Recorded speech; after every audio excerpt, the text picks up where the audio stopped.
খেতে ইচ্ছে করলো ডিম দিয়ে আলু দিয়ে, তাই চলে আসলাম রান্না করতে। আসসালামু আলাইকুম, কেমন আছেন সবাই? ভালো আছেন নিশ্চয়ই। আলহামদুলিল্লাহ, আমিও ভালো আছি। আলুগুলো সেদ্ধ করে ফাট্টা করে নিয়ে আমি ভেজে নিয়েছি, আর সেই তেলেই দিয়ে দিলাম জিরা ফোড়ন, সাথে দিলাম একটু গরম মশলা। গরম মশলার মধ্যে দিয়েছি এলাচ দুটা, দুটো ছোটো এলাচ, দারচিনি আর দুই একটা গোলমরিচ। এটা ভালোভাবে আমি একটু ভেজে নিচ্ছি। আমি কিন্তু ডিমগুলোও সিদ্ধ করে নিয়ে ভেজে নিয়েছি। আর তেলের রঙটা এমন দেখছেন কেন? আমি যে তেলে আলু আর ডিমগুলো ভেজে নিয়েছি সেই তেলেই দিয়ে দিয়েছি ফোড়নটা। এখন দিচ্ছি কিছুটা রসুন কুচি।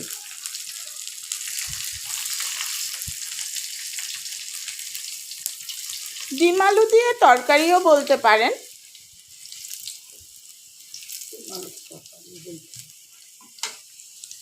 দিয়ে দিচ্ছি বেশ কিছুটা কোচানো পেঁয়াজ।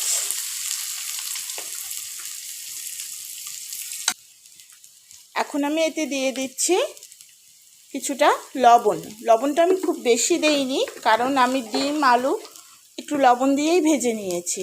বেশি দিলে আবার বেশি হয়ে যাবে, তখন কষ্টটাই নষ্ট হয়ে যাবে, খাওয়াই যাবে না।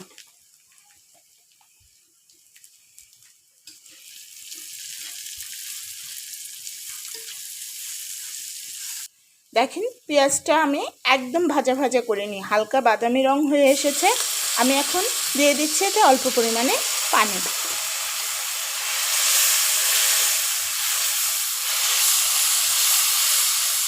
ইস, কি ধোঁয়া হচ্ছে! দেখতে কষ্ট হচ্ছে নাকি আপনাদের বুঝতে পারছি না। আমি এখন এতে দিয়ে দেব মশলার একটা মিশ্রণ।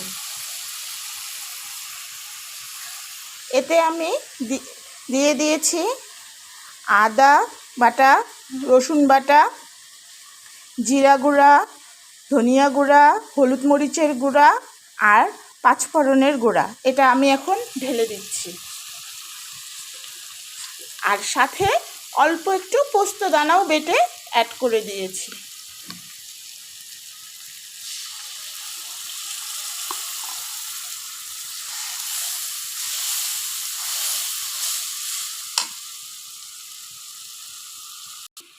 আমি সব কিছু দিয়ে দিয়েছি, একটু পানিও দিয়ে দিয়েছি। মশলাটা আমার তেল ছাড়ার জন্য একটু অপেক্ষা করছি, আমি তার জন্য একটু ঢেকে দিলাম।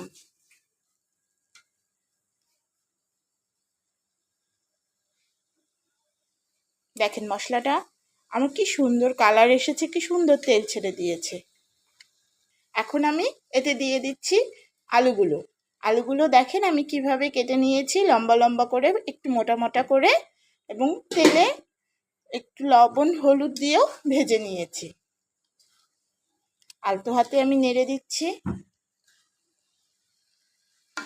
ভ্রমর কইও গিয়া শ্রীকৃষ্ণ বিচ্ছেদের নলে অঙ্গ যাই জলিয়া রে ভ্রমর কইও গিয়া। কইও কইও কইও রে ভ্রমর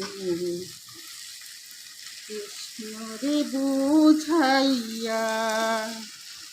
মই রাধা মই রাজা মুগো কৃষ্ণ হারা হইয়া রে ভ্রমর কইও গিয়া। দিয়ে দিলাম অল্প একটু পানি। মাঝে মাঝে আপনাদের সাথে এক দুই লাইন গান শেয়ার করতে আমার ভালোই লাগে, আবার ভয়ও পাই যদি আপনারা ভালোভাবে না নেন। আপনারা যদি ভালোভাবে নেন আমাকে সেটা কমেন্ট করে জানাবেন, আর যদি ভালো না লাগে সেটাও আমাকে কমেন্ট করে জানাবেন। আসলে কি জানেন, আমরা তো বাঙালি, এমন বাঙালি খুঁজেই পাওয়া ভার যে এক লাইন গান জানে না আর ফুটবলে কোনো দিন শট দেয়নি। মনের আনন্দেই বাঙালিরা গান গায়, তা যেমনই হোক না কেন। সুর তাল এসব নিয়ে চিন্তা করে না, নিজের বিনোদনের জন্য গান গায়, নিজের কষ্ট দূর করার জন্য, নিজের ভালো লাগার জন্য,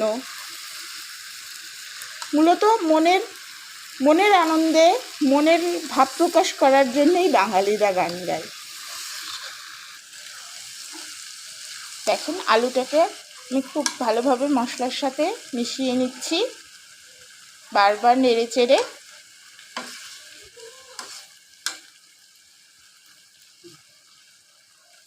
এখন আমি দিয়ে দিচ্ছি পরিমাণ মতো পানি, ঝোলের জন্য পানি।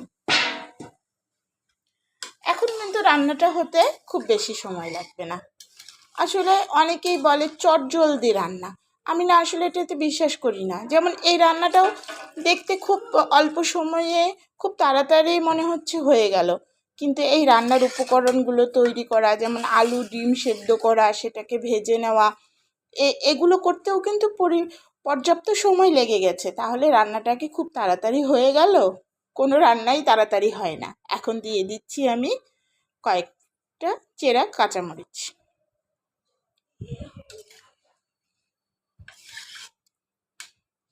আসলে রান্নার যেটার যতটুকু সময় প্রয়োজন সেটা লাগবেই, এটা আমার মনে হয়।